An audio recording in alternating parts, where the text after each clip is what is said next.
रहीम सल्लल्लाहु अलैहि वसल्लम। अस्सलाम वालेकुम फ्रेंड्स, मेरे दूसरे दोस्तों की तरह आप भी काफ़ी परेशान हो जाते होंगे कि जब कंप्यूटर आपका स्लो रिस्पॉन्स करना शुरू कर दे, डलनेस इसमें बहुत ज़्यादा आ जाए, इतनी ज़्यादा डलनेस कि आप उकता जाएँ और आप कहें कि यार मैं इससे बेहतर है कि इसको कंप्यूटर को तोड़ ही दूँ, इससे जान छुड़ा लूँ। तो क्या आपको ऐसा कर लेना चाहिए? तो मेरा मशवरा है कि नो। अगर आपका सिस्टम Core i3 है और Core i5 है तो मेरा पहला रिकमेंडेशन ये होगी कि आप अपने सिस्टम में कम से कम 8 GB जो है रैम वो अपग्रेड करें। नंबर 2 पे कुछ स्टेप्स मैं आपको बताऊंगा, उनको आप फॉलो कीजिए और इंशाल्लाह ताला आपका सिस्टम ऐसा हो जाएगा जैसे आप बिल्कुल नया मार्केट से अभी लेकर आए हैं। तो कुछ स्टेप्स आपको जो मैं बताऊं वो आपने उसको फॉलो करने हैं बड़ी तवज्जो के साथ।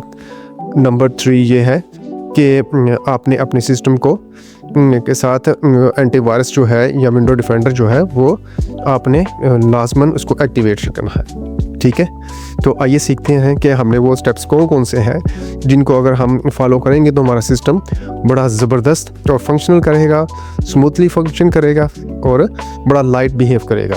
तो आइए सीखते हैं। सबसे पहले तो फ्रेंड्स हमने ये डेस्कटॉप से सारे आइकॉन्स जो है इनको शिफ्ट करना है डी ड्राइव में या ई ड्राइव में। इनको सबको सिलेक्ट कर लेना है, दिस पीसी खोल लेना है, डी या ई ड्राइव कोई सा खोल लें। उसमें जाके हमने एक नया फोल्डर बनाना है, न्यू फोल्डर क्लिक कर देंगे। वहाँ पे जाके हमने इसका नाम रख देंगे, फ़र्ज़ करें आज की डेट है 17, तो 17/1/25 डेस्कटॉप। आगे हम लिख देंगे 17/1/25। आज के दिन की डेट जो है वो हम इसको दे देंगे, रीनेम कर देंगे। इसके अंदर सारा हम डाटा राइट बटन क्लिक करके पेस्ट कर देंगे। ठीक हो गया, इसको हम क्लोज़ कर देंगे।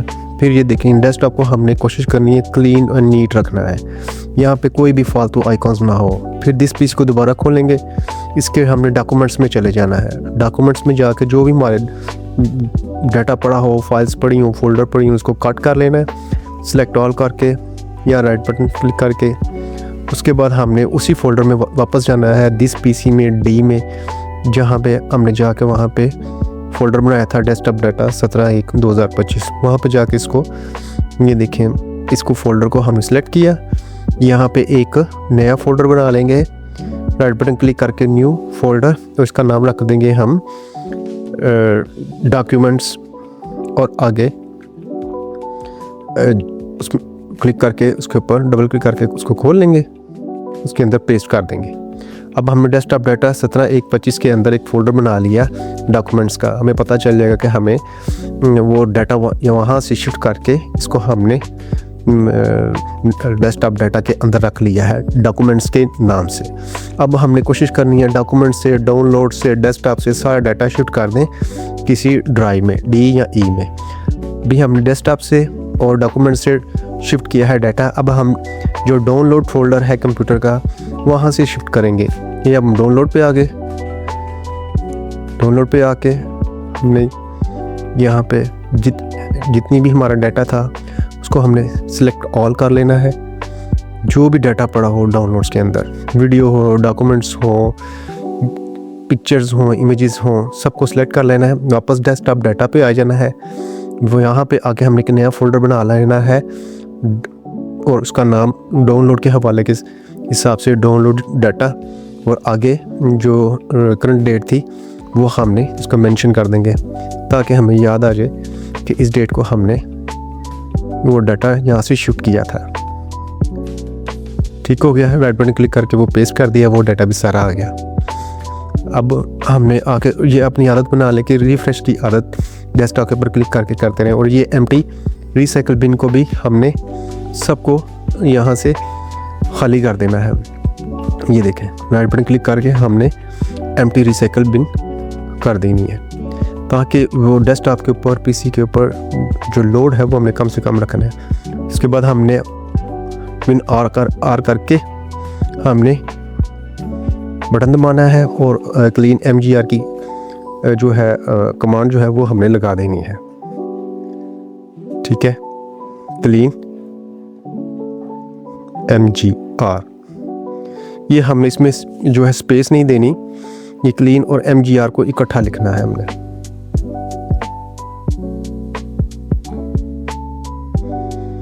ठीक हो गया, इसको ओके करेंगे।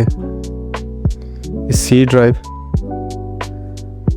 को हमने क्लीन करना है, जहाँ पे विंडो हमने की हुई थी इसको ओके कर देंगे। ठीक है, तो ये C ड्राइव के अंदर जहाँ पे विंडो हुई होती है वहाँ पे बहुत सारी सिस्टम की फ़ाइल बनी होती हैं। इसको हमने वहाँ से इसको जो टेम्प्रेरी फाइल्स हैं, कुछ सिस्टम्स की अपनी फाइल्स होती हैं, इनको सेलेक्ट करके हमने इसको ओके कर देंगे, ताकि ये सारी वहाँ से जो अननेसेसरी फाइल्स हैं वो रिमूव कर दे और सी के अंदर स्पेस बन जाए। अननेसेसरी अनवांटेड जो फाइल है वो यहाँ से वो रिमूव कर देगा। ठीक हो गया।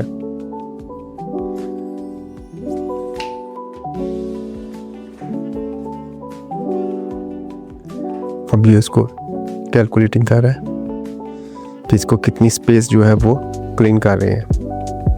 तो आपने ये ज़हन में रखना है कि आपने अपने सिस्टम को हर 2 हफ्ते बाद या महीने में कम से कम 1 बार आपने इसको ज़रूर ये सारे प्रोसेस को अडॉप्ट करना है।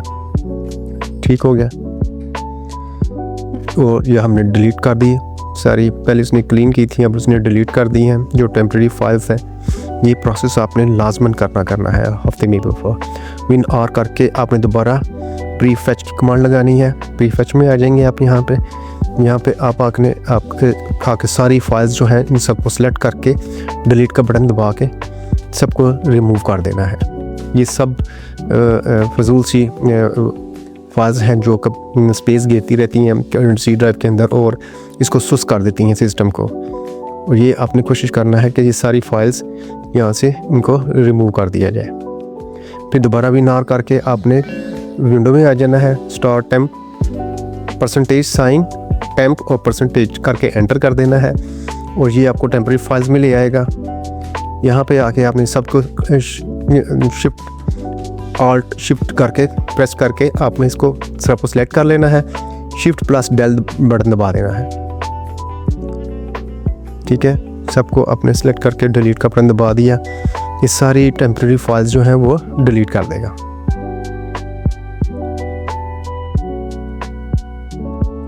फिर थोड़ा टाइम लगेगा, वेट कीजिएगा, क्योंकि ये आपने काफ़ी अरसे से ये प्रोसेस नहीं किया होगा, तो जो फाइल डिलीट नहीं कर सके उसको आपने स्किप कर देना, क्योंकि कुछ वो फाइल्स नेसेसरी होती हैं सिस्टम के लिए, वो डिलीट नहीं करता, तो आपने इसको स्किप कर देना है। फिर दोबारा WinR पे आना है आपने और ट्री की कमांड लगानी है आपकी।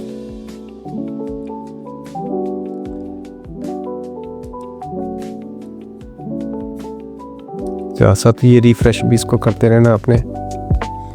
ट्री की कमांड लगा के आपने इसको ओके कर देना है। फिर उसके बाद सर्विसेज WinR दबा के सर्विसेज पे आ जाना है। सर्विसेज की कमांड लगानी है।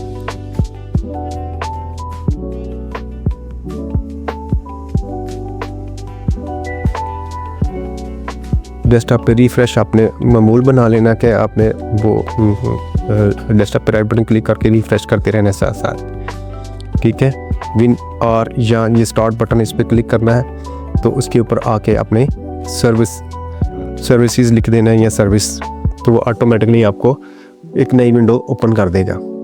यहाँ पे आके आपने सिसमेन जो है वो S बटन प्रेस करेंगे तो वो आपको S वाले पे ले आएगा और ये सिसमेन आपको उसने शो कर दिया। इस पर आपने डबल क्लिक कर देना है। डबल क्लिक करने के बाद यहाँ पे ये देखें स्टार्टअप टाइप जो है वो यहाँ से अगर ऑटोमेटिक हो तो आपने इसको डिसेबल कर लेना है, ये डिसेबल कर देना है। उसके बाद अप्लाई कर देना है और ओके कर देना है। बहुत सारी चीज़ें इसमें ऐसी होती हैं जो उनको सर्विसेज हमें नहीं चाहिए तो इसको डिसेबल करना पड़ता ताकि कंप्यूटर के ऊपर लोड ना पड़े।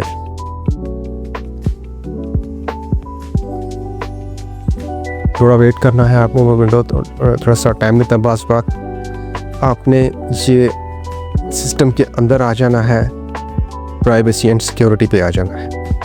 प्राइवेसी एंड सिक्योरिटी में आने के बाद विंडो सिक्योरिटी पे आपने क्लिक कर देना है। यहाँ पे है वायरस एंड थ्रेट प्रोटेक्शन, इसको आपने क्लिक करके इसके अंदर आ जाना है और हमने इसको थोड़ा सा एक्टिव करना है। ये क्विक स्कैन पे क्लिक करना ताकि अगर कोई वायरस वगैरह है तो क्विकली इसको स्कैन कर लो। इसको हमने टर्न ऑन कर लेना है। ये 4 फंक्शंस होते हैं वायरस थ्रेड को स्कैन करने के लिए, हमने उन सब को ऑन करना है। इसमें मैनेज सेटिंग में आ जाना है। ये देखें रियल टाइम प्रोडक्शन अगर ऑफ है तो इसको ऑन कर देना है। क्लाउड डिलीवर प्रोडक्शन, ये 4 टाइप, ये इन सब को आपने ऑन रखना है ताकि किसी भी किस्म की जो थ्रेट है कंप्यूटर्स को जो मिल रही हैं वो ऑफ ना हो, वो सब इसको ऑन ही रहनी चाहिए। उसके बाद अगर आप फुल स्कैन करना चाहें तो ये फुल स्कैन एक बेहतरीन ऑप्शन है। आप कंप्यूटर को जो है फुल स्कैन करें, ये बहुत ज़रूरी है, महीने में एक दफ़ा ज़रूर किया करें। उसके इसमें जब भी ये स्कैन ऑप्शन मुकम्मल हो जाएगी तो आपने इसको सिलेक्ट करने के बाद आपने इसको वहाँ पे आपको थ्रेट रिमूव की ऑप्शन आ जाएगी ऑटोमेटिकली। जैसे कुछ थ्रेट वो फ़ोन करेगा तो आपने इसको रिमूव थ्रेट पे क्लिक कर देना है। अभी तो इसको कुछ टाइम लगेगा वो थ्रेट्स को, वायरस को ढूंढने के लिए। अभी वो स्कैन कर रहा है, ठीक है। इसको हम यहीं पे स्किप कर देंगे। ये देखिए करंट थ्रेट्स जो है ना वो फाइल स्कैनिंग है, यहाँ पे तो इसको बहुत ज़्यादा टाइम लग जाएगा, इसलिए हम इसको स्किप करके वापस बाहर आ जाते हैं। इसके बाद ये फायरवॉल एंड नेटवर्क प्रोटेक्शन है, डोमेन नेटवर्क, प्राइवेट नेटवर्क, इन सबको हमने ऑन रखना है। ये भी कंप्यूटर्स की एक फायरवॉल होती है जो वायरस को जो है वो डिफेंड करती है, विंडो को डिफेंड करती है वायरस से। नंबर 3 पे आपने विंडोज़ अपडेट आ जाना है आपने, और अपनी विंडो को आपने लाजमन आपने अपडेट रखना है। ये विंडो अपडेट पे आने के बाद चेक फॉर अपडेशंस होती हैं, यहाँ पे आप इसको क्लिक करें, ठीक है, कि विंडो को चेक करो कि ये विंडो अपडेट है या नहीं है, कि आपका सिस्टम कब तक वो कितना अपडेट है। ये उसने फ़ाउंड किया है कि इतना, ये देखें आपके वो जो है वो डाउनलोडिंग उसने शुरू कर दी है।